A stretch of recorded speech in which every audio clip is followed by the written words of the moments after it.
Think different. The only thing that comes to our mind after these two words is Apple. All of you might have heard about Apple, but how many of you know how it started? I guess a very few. In this video, I'm going to tell you a tale of two hippies and how they started a company that changed the personal computer industry forever.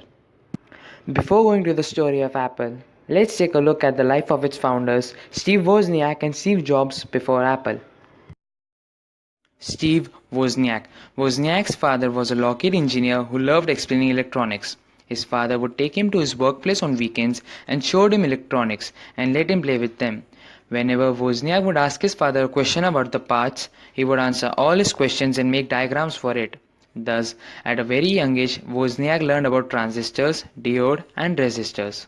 Wozniak made a crystal radio using scraped pennies when he was in 2nd grade, a multi-house intercom system for the kids in his neighborhood when he was in 5th grade, Helicrafter software radio when he was in 6th grade, and later that year taught himself how to apply Boolean algebra to electronic circuit design and demonstrate it with a machine that never lost a tic-tac-toe. By the time he was in high school, Wozniak was applying his electronic skills to pranks. For fun, he would study the manuals of the office computers made by HP and DEC and then try to redesign them using fewer chips. This became his pastime. Steve Jobs. Jobs was adopted by Paul and Clara Jobs when he was young. By the time he was 10, Jobs was deeply involved in electronics and befriended many of the engineers who lived in the neighborhood. He had difficulty making friends with children of his own age, however, and was seen by his classmates as a loner. Jobs had difficulty functioning in a traditional classroom, tended to resist authority figures, frequently misbehaved, and was suspended a few times. In 4th grade, his teacher, Imogen Teddy Hill, bribed him into learning. That really kindled passion in him for learning things. He learned more that year than any year at school. When he was 13 years old in 1968, Jobs was given a job by Bill Hewlett of HP after Jobs cold called him to ask for parts for an electronic project. According to him, working there was like being in heaven. Everyone at the school didn't like Jobs because they thought he was odd. One of his friends, Bill Fernandez, introduced him to Steve Wozniak, who lived across the street. Who knew later both Steves would bring a revolution in personal computers and create one of the largest tech companies in the world.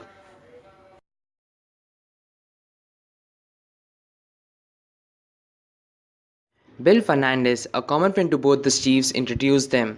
Jobs was almost 5 years younger than Wozniak. Though there being a difference of 5 years, they both connected really well. It was probably because of the common love for electronics and also because Jobs was a little more mature than his age and Wozniak a little less mature than his, so it evened out. According to Wozniak, it was really hard for him to explain electronics to other people, but Jobs got it right away. Similarly, Jobs was also very impressed with Wozniak as he was the first person whom he had met who knew more electronics than him. What laid the foundation of the computer partnership was the blue box. In the fall of 1971, Wozniak read an article in Esquire describing how some phone freaks had created a device that emitted just the right tone chirps to fool the Bell system and cage free long distance calls. Not even he had finished reading, he gave a call to Jobs and read parts of it aloud to him. They thought of building a similar device. So on the same day, which was Sunday, they sneaked in the Stanford library and got the Bell System Technical Journal, which had the information they both needed. After getting the information, they both drove to Sunnyvale Electronics to get the parts, soldered them together, and tested it with the frequency counter that Jobs had made as a school project. It being an analog device didn't produce the tones that were precise and consistent enough. They had to make a digital version for it to work, so Wozniak built a digital version of it by Thanksgiving. Jobs and Wozniak tested it by calling the Vatican, with Wozniak pretending to be Henry Kissinger, needing to speak to the Pope, but the officials at the Vatican realized it was a prank. Wozniak had devised an engineer's gadget, but by partnering with Jobs, he was able to do much more, create a commercial enterprise. Jobs suggested to Wozniak that they should sell these, and thus the tale of their partnership starts. They sold the blue box for $150 a piece, which took around $40 to build. According to Jobs, during this escapade, they both learned to work together. If it hadn't been for the blue boxes, there wouldn't have been an Apple. After this adventure, Jobs dropped out of Reed College and then went to India to seek spiritual enlightenment. When he returned in the fall of 1974, he went to work at Atari under Nolan Bushnell. He learned about how much important simplicity to a product is. That simplicity rubbed off on him and made him a very focused product person. Bushnell was also able to mold Jobs into an entrepreneur. While all this time Wozniak was working at HP. At Atari, Alcon assigned Jobs to engineer a one-player version of Pong to be called Breakout. Jobs convinced Wozniak to do the circuit design. Jobs was not a great engineer, but he was good at getting things done. A game like this would take months to be completed, but Jobs convinced Wozniak that it could be completed in a few days, so Wozniak stayed up 4 nights and did it. In the March of 1975, at the gathering of the Homebrew Computer Club, Wozniak noticed that everyone there was an all-day computer enthusiast and weren't much interested in calculators and home television displays as he was. Someone at the meeting passed around the specification sheet of the new Intel microprocessor and Wozniak got one. Later that night, he went home and checked the microprocessor data. According to him, it was the most exciting thing he ever saw. Wozniak had been designing a terminal with a video monitor and a keyboard. It won't have computing power of its own. Instead, it would connect via phone line to a timeshed computer elsewhere. But after seeing the specs of the microprocessor, a chip that had a central processing unit, he had an insight.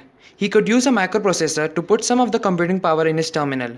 It would be a great leap from the Altair, a computer and a keyboard and a screen all integrated. This whole vision of a personal computer just popped in his head. The same night, he started to sketch out on paper what would later be known as Apple I. On Sunday, June 29, 1975, at 10 pm, a historic milestone occurred. Wozniak tapped a few keys on his keyboard, the signal was processed by a microprocessor, and letters appeared on the screen.